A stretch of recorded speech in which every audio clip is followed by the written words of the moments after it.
Après avoir présenté le théorème fondamental de la programmation linéaire, je voudrais présenter ici 4 théorèmes très importants qui portent sur la dualité. Donc 4 théorèmes importants de dualité. Le premier théorème s'appelle le théorème faible de dualité. Le deuxième théorème est un critère, c'est le critère d'optimalité, on peut l'appeler théorème d'optimalité. Le troisième théorème est le théorème principal de dualité. Et le quatrième théorème s'appelle le théorème de complémentarité des écarts. Donc je vais écrire ces théorèmes au tableau et puis ensemble on va les passer en revue. Et je vais donner des explications et des exemples par la suite. J'écris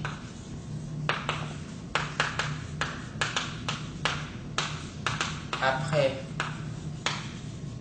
le théorème fondamental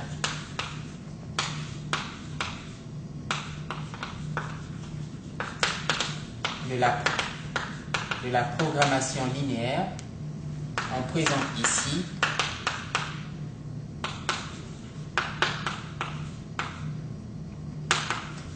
quatre théorèmes importants de dualité. Alors, quelques rappels sur la dualité. Rappel portant sur la dualité. Soit P, un programme linéaire primal,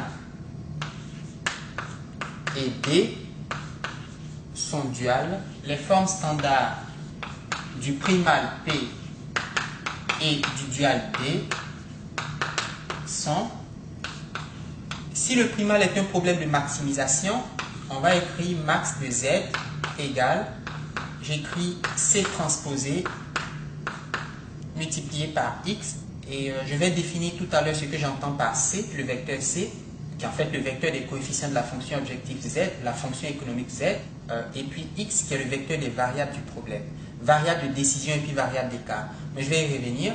Donc le primal P est un problème de maximisation, et on va maximiser la fonction économique Z, la fonction objective Z, qui est le produit scalaire du vecteur des coefficients de la fonction objective que je note C. Mais vous voyez le T ici pour dire c'est C transposé multiplié produit scalaire par le vecteur des variables du problème. Vecteur des variables de décision, variable économique et puis variable d'écart, sous les contraintes A fois X supérieur ou égal à B et les contraintes de non-négativité X supérieur ou égal au vecteur. A est la matrice des coefficients, B est le vecteur second membre et X est le vecteur des variables du problème.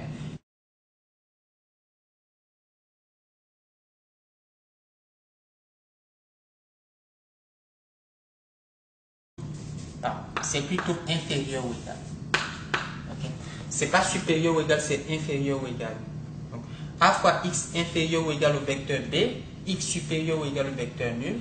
A est la matrice des coefficients, B est le vecteur second membre, 0 c'est le vecteur nul, et le vecteur X supérieur ou égal au vecteur nul signifie simplement que chaque variable de décision ou d'écart est non négatif, c'est-à-dire est supérieur ou égal à 0. Le dual correspondant à ce primal va s'écrire min.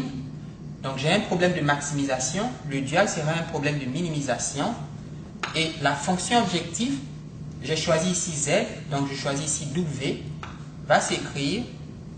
Alors j'ai C transposé fois X, je prends le vecteur second membre, donc B transposé multiplié par le vecteur des variables du dual. Le vecteur des variables du dual. Sous les contraintes, A transposé, A est la matrice des coefficients, je vais transposer la matrice A, multiplié par le vecteur des variables du dual, variable économique mais aussi variable d'écart, supérieur ou égal à C, qui est le vecteur des coefficients de la fonction objective du primal, et ici aussi les contraintes de non-négativité, le vecteur Y supérieur ou égal au vecteur.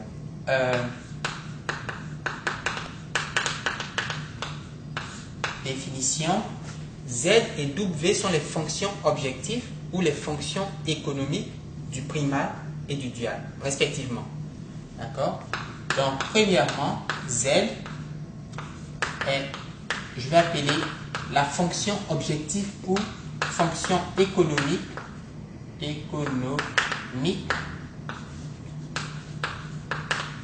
du primal, W pareil, fonction économique du dual. Deuxièmement, C est le vecteur des coefficients de la fonction économique du primal, et B est le vecteur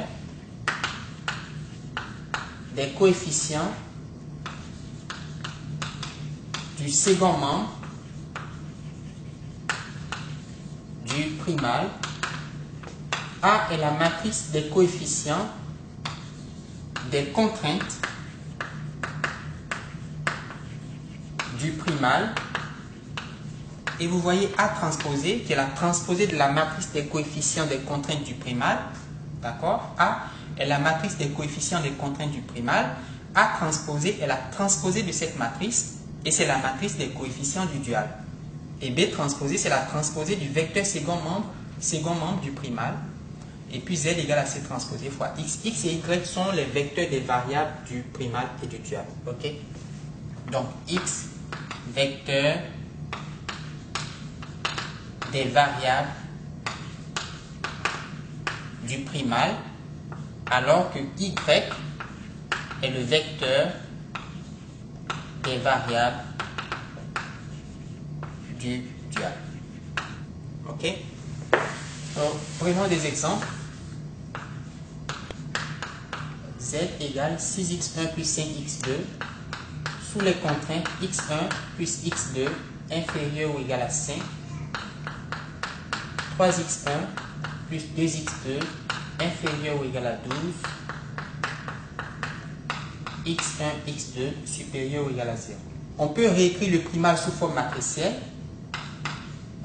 Le même programme linéaire peut s'écrire max z égale le vecteur ligne 6, 5 multiplié par le vecteur des variables x1, x2, et la matrice des coefficients c'est 1, 1, 3, 2, 1, 1, 3, 2, j'écris 1, 1, 3, 2, fois x1, x2, inférieur ou égal au vecteur second membre, le vecteur B. Ce vecteur ici vaut 5 et 12. Et évidemment, vous avez le vecteur x qui est égal à x1, x2, et qui est supérieur ou égal. Alors, x1 et x2 sont toutes deux, ces deux variables sont supérieures ou égales à 0. Donc, on a celui-ci qui est supérieur ou égal à 0, 0. Et ça, c'est évidemment le vecteur. Donc, x1 supérieur ou égal à 0, x2 supérieur ou égal à 0. Donc, le vecteur x, qui est le vecteur x1, x2, est supérieur ou égal au vecteur. Donc, vous avez cette forme-là qui est représentée ici avec cet exemple. J'ai z égale c transposé. Alors, 6, 5 est la transposée de quoi? De ici, c égale 6 et 5. Donc, C transposé, c'est évidemment le vecteur ligne 6 et 5. Multiplié par le vecteur des variables du problème, x, x1, x2. J'appelle x le vecteur x1, x2. Sous les contraintes a fois x inférieur ou égal à b, a étant la matrice des coefficients, ici c'est une matrice carrée, une matrice 2 par 2, 1, 1, 3, 2, multiplié par le vecteur x inférieur ou égal au vecteur second membre, 5, 12, 5, 12. Et puis x égale x1, x2 supérieur ou égal au vecteur nul qui en fait. Maintenant, quel est le dual? Quel est le dual de ce primal?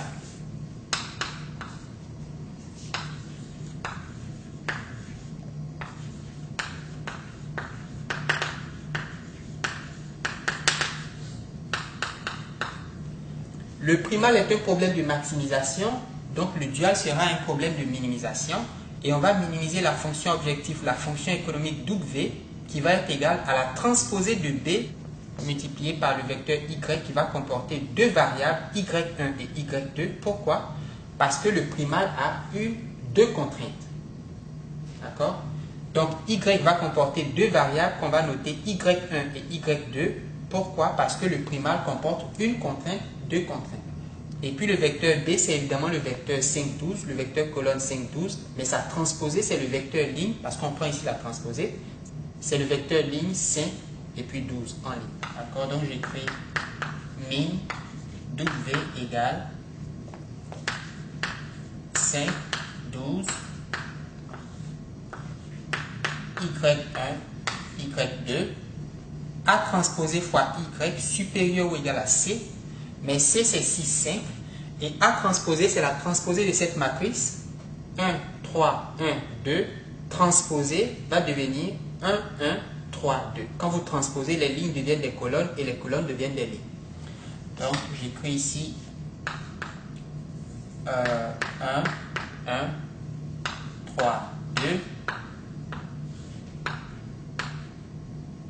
fois Y1, Y2, supérieur ou égal à C, C c'est 6, 5, Y1, Y2, supérieur ou égal au vecteur.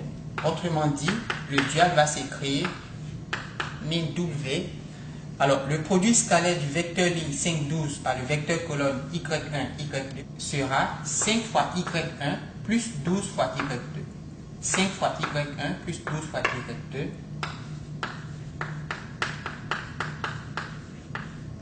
Sous les contraintes, 1 fois Y1 plus 3 fois Y2 supérieur ou égal à 6. 1 fois Y1 plus 3 fois Y2 supérieur ou égal à 6. Donc Y1 plus 3 Y2 supérieur ou égal à 6. 1 fois Y1 plus 2 fois Y2 supérieur ou égal à 5. Et Y1, Y2 non négatif ou positif ou nul parce que Y1 est supérieur ou égal à 0 et Y2 supérieur ou égal à 0. Et ceci est le dual d'un programme linéaire primal qui dit de maximiser une fonction objective qui s'appelle z égale 6x1 plus 5x2 sous ces contraintes, alors que le dual c'est minimiser la fonction objective W qui est 5y1 plus 12y2 sous ces contraintes. Donc, voyons le premier théorème de dualité que j'ai appelé le théorème faible de dualité. Donc,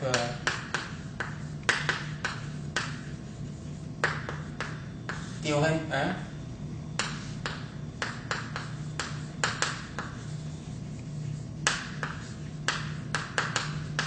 Théorème faible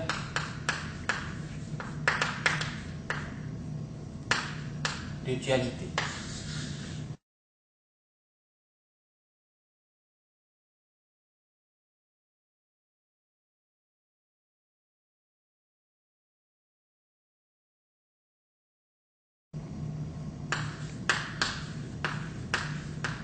Si le primal P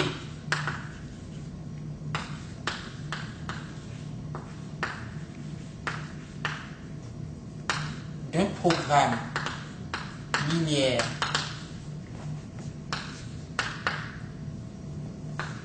est de type maximisation, alors la valeur économique de toute solution admissible, on peut dire aussi toute solution réalisable, mais je vais garder le terme admissible.